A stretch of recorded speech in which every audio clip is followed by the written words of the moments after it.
Dans la vidéo précédente, nous avons vu que l'achat de votre résidence principale n'est pas forcément le meilleur investissement. Aujourd'hui, nous verrons que l'investissement locatif propose des leviers pertinents si vous souhaitez vous constituer un patrimoine.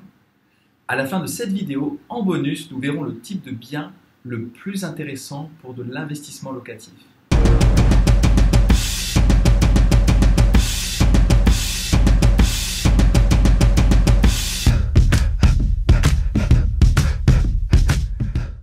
Si acheter une résidence principale n'est pas une solution avantageuse pour vous, ne délaissez pas pour autant le marché immobilier.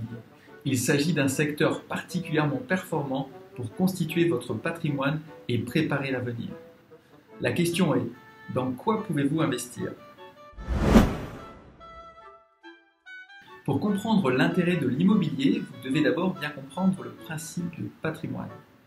Ainsi, l'ensemble des biens que vous possédez représente votre actif, c'est-à-dire quelque chose que vous possédez et qui vous rapporte de l'argent. Si vous avez contracté un crédit lors de l'acquisition de ces biens, vous contractez des dettes dont vous devez vous acquitter. Elles constituent votre passif. Dès lors, votre patrimoine représente la différence entre vos actifs et vos passifs. Toutefois, notez bien que si vous achetez un bien pour y résider, ce bien ne vous rapporte rien. Il ne peut donc pas constituer un actif. En plus de votre patrimoine, votre situation financière compte aussi.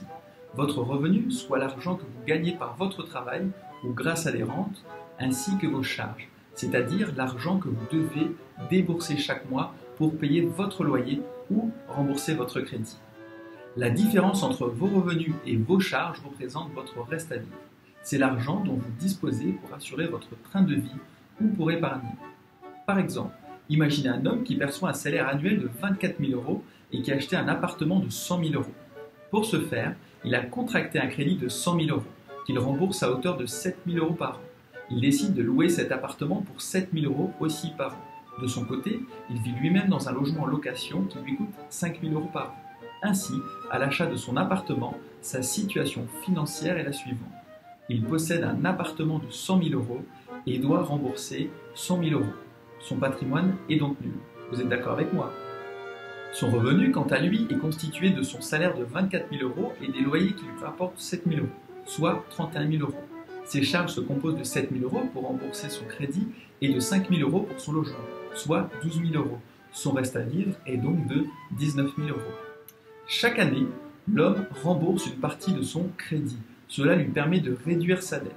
Effectivement, sur les 7 000 € qu'il paie à la banque, 4 000 € sont consacrés à rembourser sa dette. Le reste de l'argent versé paie les intérêts du prêt. À l'année N+1, à la suite de l'obtention du prêt, il ne doit donc plus que 96 000 € à la banque. Cela lui permet de dégager un patrimoine de 4 000 € sans prendre en compte l'augmentation probable de la valeur de son bien immobilier. Cette somme augmente donc à chaque année. Lorsqu'il aura fini de rembourser son prêt, soit 20 à 25 ans plus tard, sa situation sera la suivante. Il aura un patrimoine de 100 000 € qui génère un revenu de 7 000 € par an. Si sa situation professionnelle et personnelle n'a pas évolué, il gagnera toujours 24 000 € par an et il aura un appartement à 7 000 € l'année. Son reste à vivre s'élèvera donc à 31 000 €. Cet exemple simplifié permet de comprendre les avantages de l'investissement locatif et fait ressortir deux grands principes.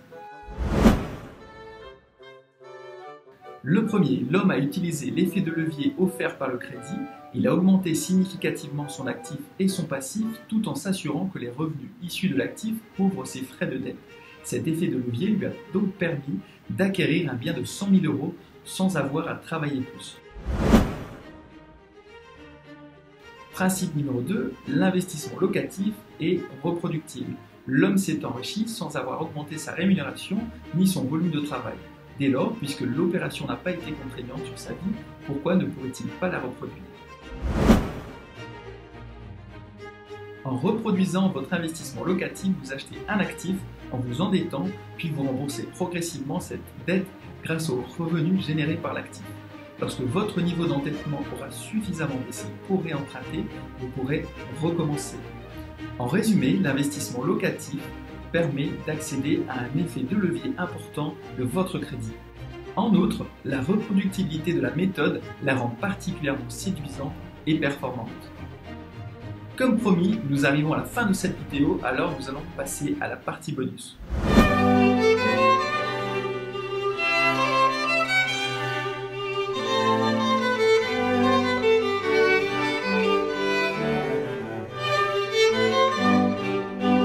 Alors, d'après vous, quel est le type de bien le plus intéressant pour de l'investissement locatif? Je vous laisse 10 secondes pour écrire votre réponse en commentaire.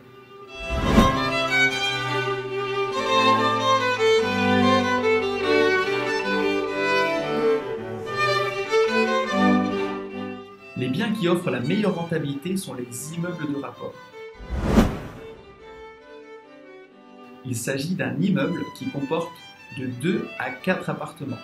Ces biens sont particulièrement intéressants sous divers aspects. Le premier, c'est qu'il vous permet d'acheter une surface importante qui est ensuite subdivisée lors de la location. Plus vous achetez grand, moins vous paierez cher le mètre carré. Et inversement, en additionnant les revenus issus de la location de chaque appartement de votre bien, vous vous assurez la meilleure rentabilité que l'investissement locatif a à offrir. Comme vous possédez l'immeuble, vous êtes le seul décideur de son entretien. Vous pouvez ainsi planifier les travaux d'entretien à votre convenance et selon vos possibilités. Vous évitez les votes en assemblée générale de copropriétaires qui pourraient demander des travaux alors que vous avez un besoin d'argent par exemple. Vous diminuez aussi le risque de la location. Par exemple, si vous investissez uniquement dans un studio et que votre locataire ne paie pas, votre revenu tombe immédiatement à zéro.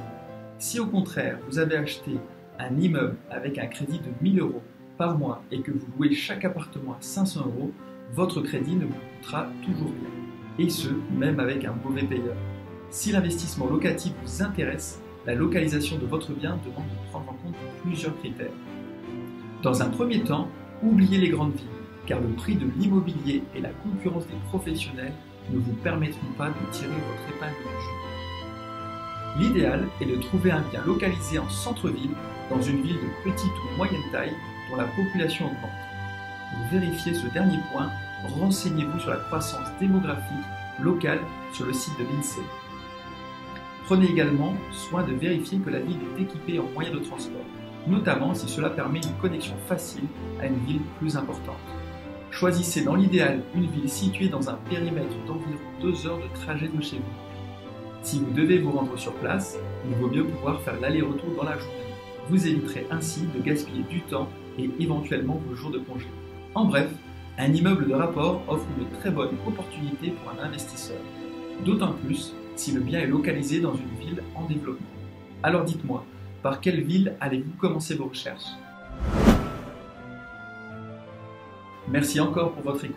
Dans la prochaine vidéo, nous allons voir comment gagner du temps et de l'argent sur le marché immobilier. À très bientôt et souvenez-vous, do it and be the best.